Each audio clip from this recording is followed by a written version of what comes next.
Dans mes dernières vidéos, des personnes ont dit que je parle français comme une anglaise, que je n'ai pas vraiment un rythme français, mais un rythme anglais. Au début, j'ai pas compris ce qu'il voulait dire. Un rythme anglais. Moi, c'est pas vrai. Non. Mais en y réfléchissant et après m'être regardé, j'ai réalisé qu'ils avaient raison. En fait, je ne parle pas vraiment français. Je parle anglais avec des mots français.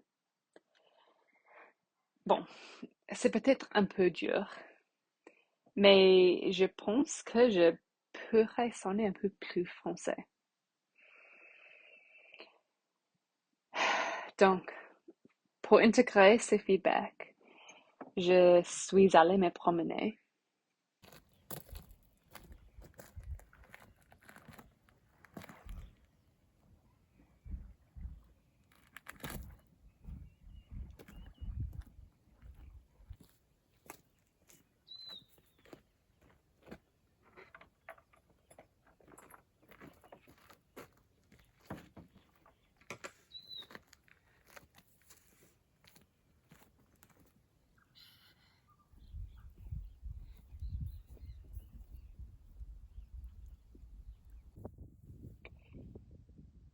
Et j'ai fait une sieste sous un arbre.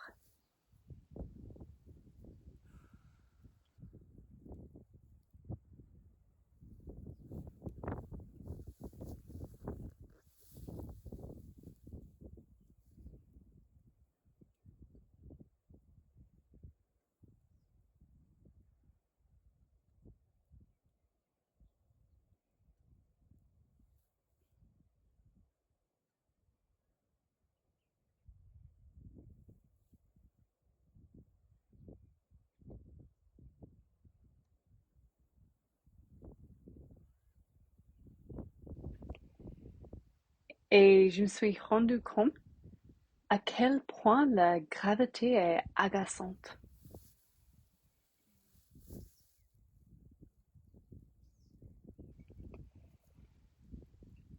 Elle m'empêche de réaliser mon rêve d'enfant, me reposer sur un nuage.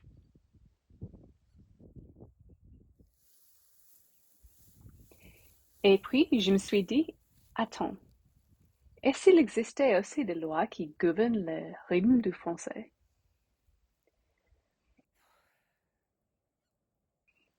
Alors, je suis allée à la bibliothèque et j'ai pris tous les livres que je vais trouver en français.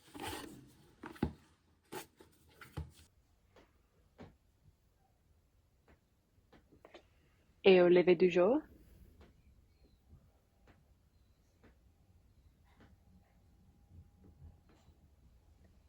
j'avais la réponse.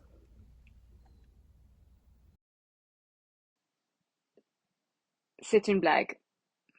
Je n'ai pas fait ça. J'ai juste regardé quelques vidéos.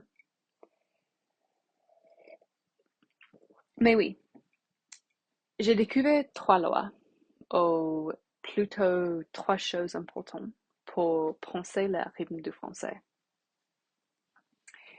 Euh, et maintenant, j'ai commencé à parler avec ces rythmes. Comme vous voyez, ma prononciation n'est pas encore parfaite. Quand même, je vais partager ce que j'ai appris avec vous. Alors, la première chose est la connexion.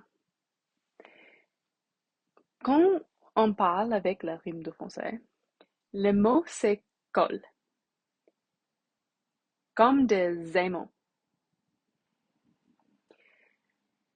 Autrement dit, le mot qui partage la même idée, c'est connect pour former un groupe. Et ça donne l'impression d'un seul long mot. C'est intéressant parce que d'habitude, quand des anglophones parlent français, ils gardent le rythme anglais. Et ça sonne comme ça. Je parle français comme une anglaise. I speak French like an English person. Ici, il y a une pause entre chaque mot. Mais en français, euh, en fait, c'est plus comme ça. Je parle français comme une anglaise. I speak French like an English person. Les mots restent ensemble et la pause se fait entre les idées. Je parle français, une idée, pause, comme une anglaise, une autre idée. On ne fait pas de pause entre les mots, mais entre les groupes, entre les idées. C'est comme des aimants qui relient les mots. Et je pense que c'est pour ça que le français peut sembler rapide pour les anglophones. Parce qu'on a l'habitude d'écouter chaque mot. Mais en fait, en français, le plus important, c'est d'écouter les groupes, les idées. Alors, la deuxième chose, c'est le rythme du français. Non, c'est la deuxième chose pour le rythme du français et le rythme régulier. En anglais, le rythme change beaucoup. Certains mots ressortent et d'autres disparaissent. Mais en français, c'est plus régulier, comme un métronome.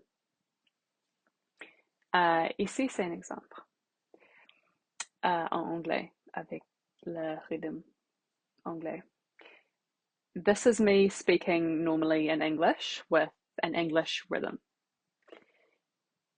Ça, c'est moi quand je parle français avec un rythme anglais. Et avec un rythme français. This is me. This is me. This is me speaking in English with a French rhythm, comme un métronome.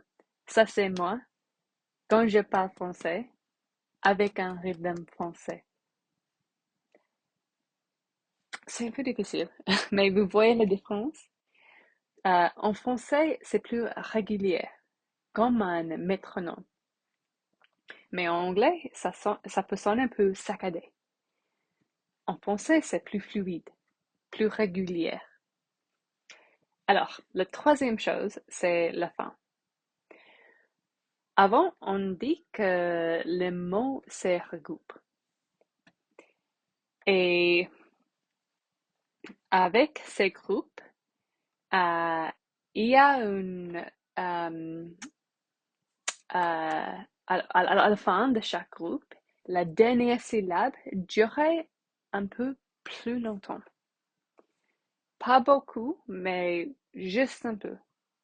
Je parle français, comme une anglaise. I speak French like an English person. La syllabe à la fin dure un peu plus longtemps. Et ça marquait la fin du groupe. Voilà. Les trois choses que j'ai remarquées, c'est la rime de français, comme je la comprends. Le mot qui se colle, la rythme régulier et la fin qui s'étire.